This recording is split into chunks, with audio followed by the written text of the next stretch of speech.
മുരിങ്ങയില ഉണ്ടെന്നുണ്ടെങ്കിൽ വളരെ എളുപ്പത്തിൽ ഉണ്ടാക്കിയെടുക്കാൻ പറ്റുന്ന നല്ല പോഷക സമ്പുഷ്ടമായിട്ടുള്ള ഒരു അടിപൊളി തോരൻ്റെ റെസിപ്പി നമുക്ക് നോക്കിയാലോ. Welcome back dears. ഞാനിവിടെ 300 ഗ്രാം മുരിങ്ങയില എടുത്തിട്ടുണ്ട്. നമുക്ക് നന്നായിട്ട് കഴുകി വൃത്തിയാക്കി എടുത്ത് വെള്ളം വാലാനായിട്ടൊരു സൈഡിലേക്ക് നമുക്കൊന്ന് മാറ്റി വെക്കാം. ഇനി നമുക്കൊരു മിക്സി ജാറിലേക്ക് 1 കപ്പ് ചിരകിയ തേങ്ങ ചേർത്ത് കൊടുക്കാം. അതിലേക്ക് ഞാൻ 1/4 ടീസ്പൂൺ ജീരകം, സാദാ ജീരകം ചേർത്ത് കൊടുക്കുന്നുണ്ട്.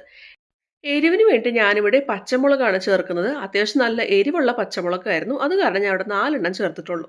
ഇനി നമുക്കിതെല്ലാം കൂടി ഒന്ന് ചതച്ചെടുത്തൊന്ന് കൊണ്ടുവരാം. ഇപ്പം നമ്മുടെ അരപ്പൊടി റെഡി ആയിട്ടുണ്ട്. ഇതൊരു സൈഡിലേക്ക് നമുക്കൊന്ന് മാറ്റി വെക്കാം. ഇനി നമുക്ക് ഒരു 1/4 കപ്പ് ചുവന്നുള്ളി, അതുപോലെ 4 മുതൽ 5 വരെ വെളുത്തുള്ളി അല്ലി, ഇത്രയും നമുക്ക് നന്നായിട്ടൊന്ന് ചതച്ചെടുക്കാം. ഇനി നമുക്ക് ഇത് കൂടി സൈഡിലേക്ക് ഒന്ന് മാറ്റി വെക്കാം. ഇനി ഒരു പാനിലേക്ക് 1.5 ടീസ്പൂൺ വെളിച്ചെണ്ണ ചേർത്ത് ചൂടായിട്ട് വരുമ്പോൾ നമ്മൾ ചതച്ച് വെച്ചിട്ടുള്ള ചുവന്നുള്ളി, അതുപോലെ വെളുത്തുള്ളി, ഇത്രയും നമുക്ക് ചേർത്ത് കൊടുക്കാം. ഇനി നമുക്ക് ഒരു ലൈറ്റ് ഗോൾഡൻ ബ്രൗൺ കളറായിട്ട് വരുന്നത് വരെ ഇതൊന്ന് വഴറ്റിയെടുക്കാം. ഇനി അതിലേക്ക് നമ്മൾ ഒരു 1/4 ടീസ്പൂൺ മഞ്ഞൾപ്പൊടി കൂടി ചേർത്തിട്ട് ഒന്ന് ചെറുതീയിൽ വെച്ചിട്ട് മൂപ്പിച്ചെടുക്കുന്നുണ്ട്. ഇതൊന്ന് മൂത്ത് വന്നു കഴിഞ്ഞാൽ നമ്മൾ ചതച്ച് വെച്ചിട്ടുള്ള തേങ്ങയുടെ അരപ്പ് ഇതിലേക്ക് ചേർത്ത് കൊടുക്കാം. ഇനി നമുക്ക് ചെറുതീയിൽ വെച്ചിട്ട് 1 മിനിറ്റ് നന്നായിട്ടൊന്ന് മൂപ്പിച്ചെടുക്കാം. ഈ തേങ്ങയുടെ പച്ചമുളകൊന്ന് പോകുന്ന വരെ നമുക്കൊന്ന് മൂപ്പിക്കാം. ഇനി അതിലേക്ക് നമ്മൾ കഴുകി വെള്ളം വാർത്ത് വെച്ചിട്ടുള്ള മുരിങ്ങയില മുഴുവനായിട്ട് നമുക്ക് ചേർത്ത് കൊടുക്കാം. ഇനി നമുക്കൊന്ന് മൂടി വെക്കാം. എന്നിട്ട് ചെറുതീയിൽ വെച്ച് 2 മിനിറ്റ് നമുക്കൊന്ന് വേവിച്ചെടുക്കാം. ആ സമയം കൊണ്ട് ഒരു ബൗളിലേക്ക് നമുക്ക് 2 മുട്ട ചേർത്ത് കൊടുക്കാം. അതിലേക്ക് ആവശ്യത്തിനുള്ള ഉപ്പ് കൂടി ചേർത്ത് നന്നായിട്ടൊന്ന് അടിച്ചെടുക്കാം. നിങ്ങൾക്ക് വേണമെന്നുണ്ടെങ്കിൽ ഈ മുട്ടയിലേക്ക് കുരുമുളക് പൊടി കൂടി ചേർക്കാം കേട്ടോ. പക്ഷെ ഞാനിപ്പോൾ എടുത്തിരിക്കുന്ന പച്ചമുളക് നല്ല എരിവുണ്ട്, അത് കാരണം ഞാനിപ്പോൾ കുരുമുളക് പൊടി ചേർക്കാത്തത്.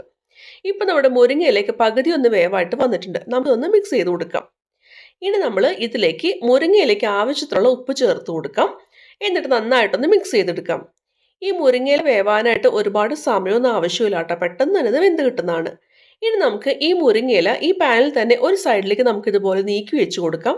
എന്നിട്ട് ഇതിൻ്റെ മറുഭാഗത്ത് തയ്യാറാക്കി വെച്ചിട്ടുള്ള മുട്ടയുടെ മിക്സ് ചേർത്ത് കൊടുക്കാം. ആദ്യമേ തന്നെ മുട്ട മുരിങ്ങയിലയുടെ കൂടെ ചേർക്കുകയാണെന്നുണ്ടെങ്കിൽ അത്ര നന്നായിട്ട് നമുക്ക് വെന്ത് വരില്ല കേട്ടോ. അപ്പോൾ അത് രണ്ടും കൂടി മിക്സ് ആവാതിരിക്കാൻ നമ്മളിതുപോലെ ഒരു സൈഡിലേക്ക് ഒന്ന് ചേർത്ത് കൊടുക്കുന്നത്. ഇനി ഒന്ന് മിക്സ് ചെയ്ത് ഈ മുട്ട ഒന്ന് വെന്ത് വന്നു കഴിഞ്ഞാൽ നമുക്ക് മുരിങ്ങയില കൂടി ഇതിൻ്റെ കൂടെ ചേർത്ത് നന്നായിട്ടൊന്ന് മിക്സ് ചെയ്തെടുക്കാം.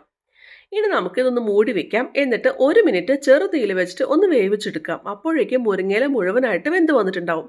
ടേസ്റ്റൊക്കെ നോക്കുക. ഉപ്പൊക്കെ ഇനി ആവശ്യമുണ്ടെന്നുണ്ടെങ്കിൽ നമുക്ക് ചേർത്ത് കൊടുക്കാവുന്നതാണ് കേട്ടോ. ഇപ്പം നമ്മുടെ മുരിങ്ങയില മുട്ടത്തോരൻ ഇവിടെ റെഡി ആയിട്ടുണ്ട്. നമുക്ക് ഫ്ലെയിം ഓഫ് ചെയ്യാം. നല്ല ചൂട് ചോറിൻ്റെ കൂടെ കഴിക്കാൻ പറ്റുന്നൊരു കിടിലൻ എന്ന് വെച്ചാൽ കിടിലൻ ഡിഷാണ്. അപ്പോൾ ഇതുവരെ മുരിങ്ങയില കൊണ്ട് തോരൻ തയ്യാറാക്കാത്തവർ ഒന്ന് ട്രൈ ചെയ്യണേ.